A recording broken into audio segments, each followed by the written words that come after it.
Anna has always loved antiques, especially antiques, and that day was no exception. She was wandering around the antiques market, looking at the windows and shelves, when her attention was attracted by a mirror in an antique frame. It looked elegant, with carved patterns on the wooden surface, darkened by time. The mirror seemed to attract the eye, as if it had a will of its own. She even noticed something strange about him for a moment, but chalked it up to a trick of the light. Anna returned home with a new purchase and decided to hang a mirror in the bedroom, just opposite the bed. It was her favorite place to read in the evenings, and the mirror successfully complemented the interior of the room. For the first few days, it was just a mirror, nothing unusual, but soon she began to notice strange things. One night, returning from the bathroom, Anna noticed for a moment how her reflection lingered in motion, as if it could not keep up with her. She froze, looking in the mirror, but saw nothing suspicious. She put it down to fatigue and decided not to pay attention. But every day, her reflection behaved more strangely. After a few days, Anna began to notice that her reflection in the mirror looked a little different, as if her expression in the mirror was becoming colder and lifeless. She tried to avoid looking in the mirror, but it seemed to pulling her by an unknown force. When Anna looked at her reflection, it seemed to her that it was not her, but someone else, frozen on the other side of the glass and watching her.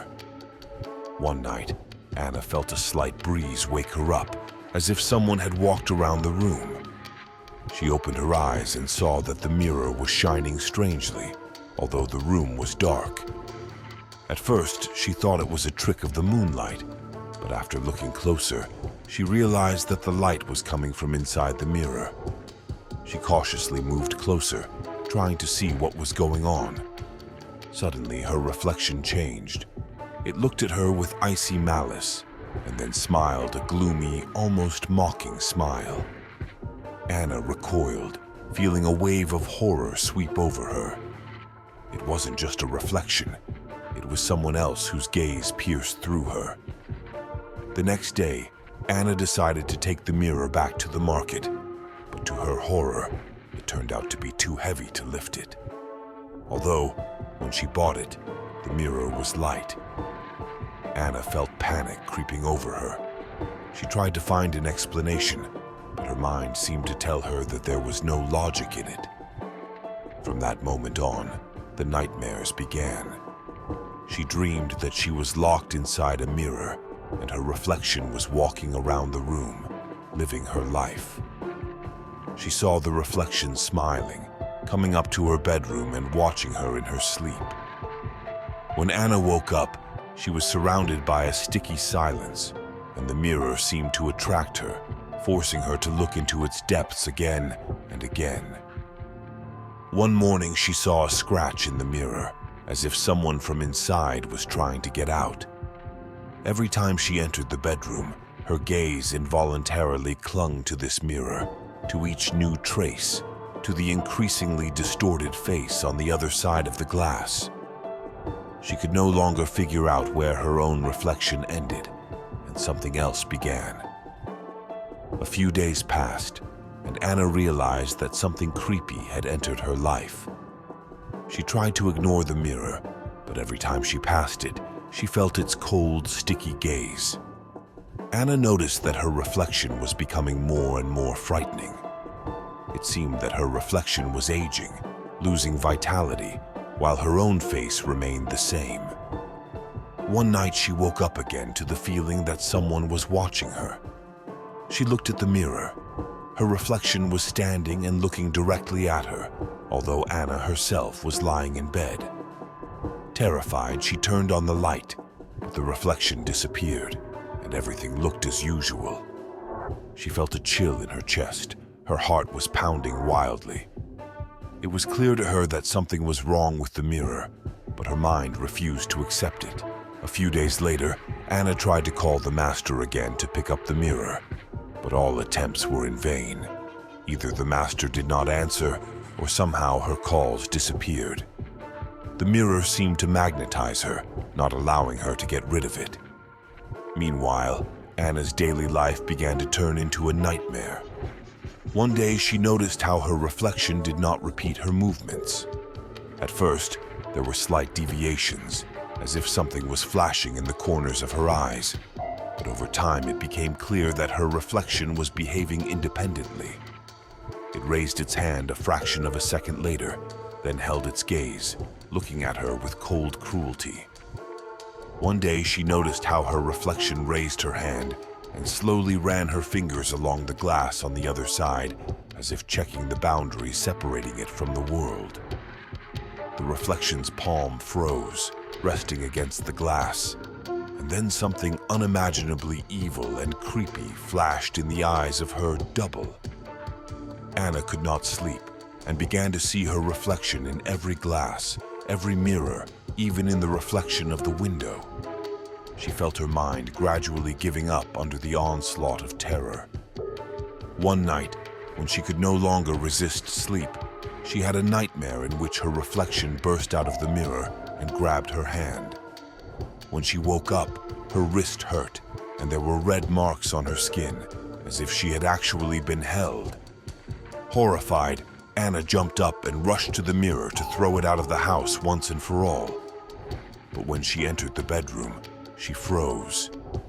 The mirror glowed with a pale light, and her reflection stood inside, looking directly at her. A whisper escaped her doppelganger's lips. "You don't know me yet, but you'll be here soon." Anna felt her strength leaving her, and her mind was gradually being absorbed by someone else's. She no longer knew where reality was and where its reflection was. One day, when she went to the mirror to try to destroy it, her hands dropped of their own accord. Her reflection began to move independently, tilting her head and studying her. She felt her own hand reaching for the mirror, even though she hadn't ordered herself to do it. The skin touched the cold surface of the glass, and suddenly it became soft and pliable, like water. Anna felt herself being pulled inside, and the reflection just grinned, gently hugging her hand. In an instant, her hand fell through the glass, and then her entire body was pulled inside. The last thing she saw was her reflection laughing silently on the other side before her consciousness finally sank into icy darkness. Anna stood motionless, horrified to realize that she was on the other side of the mirror. Her room, familiar and familiar, now seemed far away and inaccessible. Everything looked the same, but a thin layer of glass separated her from reality. She could see the bed with her things still on it, the unopened books on the table, and the light coming through the window. But all this was in a strange, inaccessible world from which she was banished. At first, Anna did not believe in what was happening and tried to shout something, break the cursed mirror, knocked on the glass as on a door. But her screams were soundless, and the blows seemed to bring only weak waves on a dull surface. The glass wouldn't budge. It seemed that her prison walls couldn't be broken through. In desperation, she screamed, freezing when she saw her own reflection grinning back.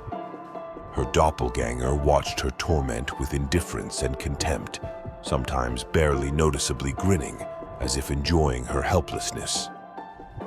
A week later, her friends, alarmed by Anna's silence, decided to visit her. They entered her room, unaware that Anna, their friend, was standing right in front of them, on the other side of the mirror, frantically tapping on the glass and calling them. She saw their surprised faces, heard their voices, but they did not notice her. She tried her best to attract their attention, waving her arms, shouting, but it was all in vain. Her existence became invisible and soundless to them. They went all over the room, looking for her phone, talking to each other, unaware that Anna was beating in silent panic in a glass prison, trapped by her own reflection. She began to realize that this would be her new home forever. Now her life has become nothing more than an eternal observation of the world, which she will never enter again. No one will see her suffering. No one will hear her pleas for help. And with each passing day, her consciousness slowly dissolved into the glass, becoming part of the mirror, part of what consumed her. Her friends left, leaving the room empty, and the mirror was the only mute witness to what was left of Anna. The door between the worlds had been closed forever, and now she remained forever on the other side, a prisoner of her reflection in eerie silence and endless darkness, watching everyone who dared to look in the mirror.